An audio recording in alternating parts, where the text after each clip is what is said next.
Let's start out with an informal greeting from me to you. What's happening? Welcome to episode number 2 of whatever the hell we're gonna call this, because I'm not exactly sure what we're gonna call this yet. But it's the second episode of this series where I answer your questions about advice. If you don't know who I am, I'm Stacy, and I'm here to give you some advice that maybe you need, maybe you don't, maybe you're just here to just listen. All right, let's get started. What is the most awesome editing job you've done? Oh, good question. Here is the highlight of my editing career, right?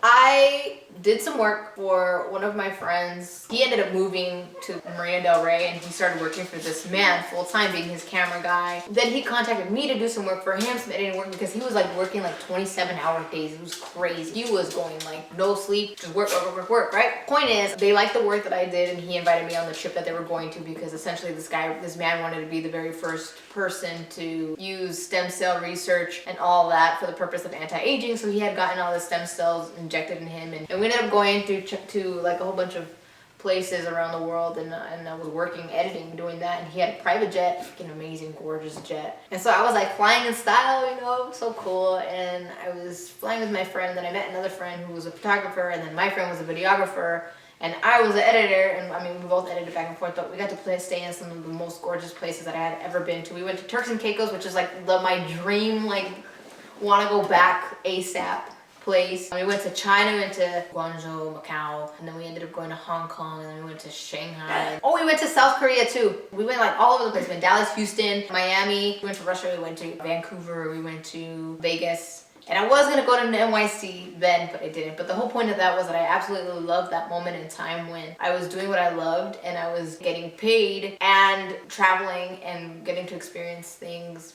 that you normally wouldn't get to experience on your own, you know what I mean? Because he had money and he had money to pay, so it was cool. It was a lot of hurry up and wait, but a lot of the industry is like that anyways.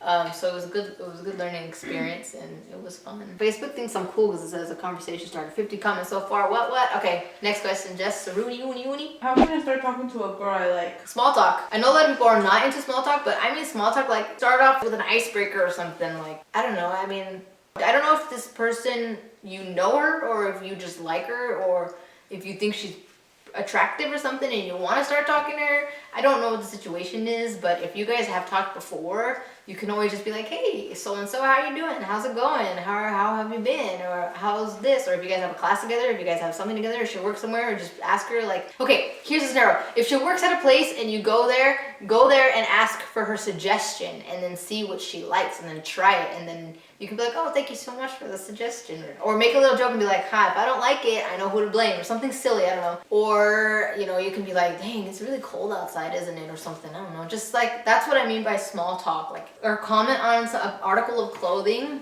that looks really nice in her. I mean, don't call out the bra if it's sticking out or anything. Don't say that. Don't go that crazy. But you can always just be like, oh, you look really comfortable today. You look very pretty today. Or I like the way your hair flows. Or your hair looks really, really nice. Just pay her a compliment. Or what if she has nail polish on? You'd be like, oh my God, I love your color of nail polish. Where'd you get it? Or something. I don't know. Find a tiny little thing that you both have in common. Something that you can comment on. And then go from there. Or just muster up the courage and just start talking. Just be like, hey, what's up? My name is blah, blah, blah, blah. I've seen you around here. What do you do around here? Or ask questions. That's always a good thing, a good place to start. Ask questions. I love your jacket. My jacket? Oh, thank you so much. Thank you. I love my jacket too. Thank you so much. How can one start to trust again after you have been taken for a ride by someone you cared about? Oh, that's a good question. I think the most important thing to remember is that not everybody is the same. I know that once we get hurt, we're scared of it happening again. I feel like it's like an automatic reflex of your heart and your fears and whatever's inside of you. Like, I feel like it's a human emotion as well. Like, you're just scared of like anything that could happen. The thing that you have to do is remember that not everybody's like that. That it could happen in the future, but at least now you know you're a little bit more prepared of what could happen. You're a little bit more conscious of what could happen, of the possibilities of that happening, of the consequences that come with that. Don't shut yourself out and don't block everything, because the more you block it, the more it's gonna remain there. You're gonna like throw dirt on top of it, but then one day the wind is gonna blow and that's gonna be sand, and it's just gonna go everywhere, and then it's gonna rise again. So I think that it's important to realize that not everybody's like that it's not always gonna happen, that you need to trust people to an extent in order for them to be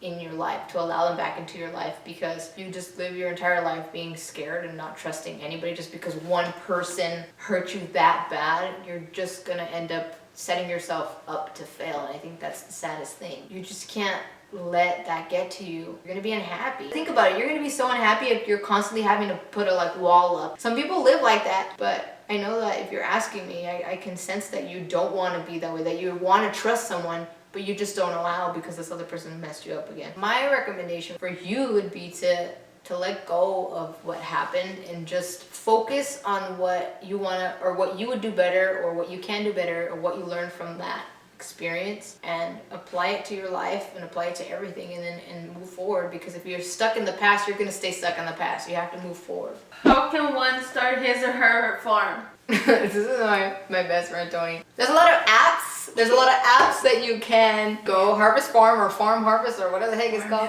Farmville. Ask Jessica, she knows a lot about farming. Befriend a farmer and ask them, or you marry a farmeress. What do I have to do for you to notice me? This was from Cheryl Cordero. I just noticed you right now. I notice you all the time, silly baby. Have you seen Shameless? I've never seen Shameless. How can I stop being awkward when talking to someone I like?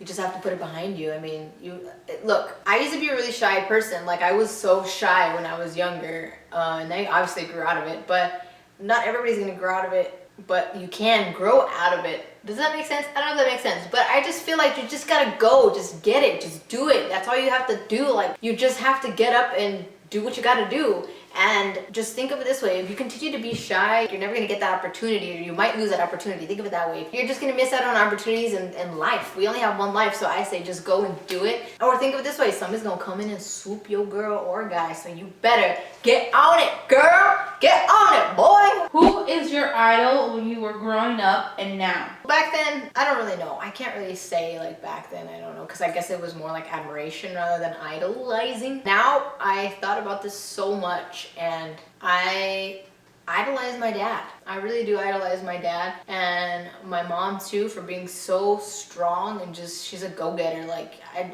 know, she's just, and then also my girlfriend, because I just admire her so much.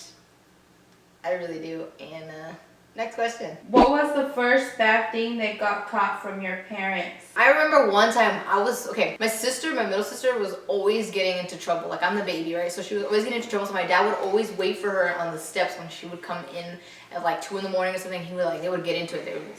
She was like the rowdy kid. And I was always like the trying not to get into trouble, because I was like scared of my dad getting like really mad at me like he did at my sister. So one time, this is like the only thing I can remember, but I have to think about like the earliest moment. But the one time I came home and he was waiting for me, and I was like, oh shit. And I was so scared. I was so scared of my, I don't even remember what happened that day, but I remember he got mad at me and he said a lot of mean things. And so I got in trouble that day. But I guess I was supposed to like come home earlier or something like that, and something happened where I guess I didn't. I don't remember the exact circumstances. What age was your first love? I really honestly thought I knew love. Like, I really did think I knew what love was until I met my girlfriend. Like, until I met true love. Until true love came knocking at my door. Like, it's just crazy to think. What inspired you to be the person you are today?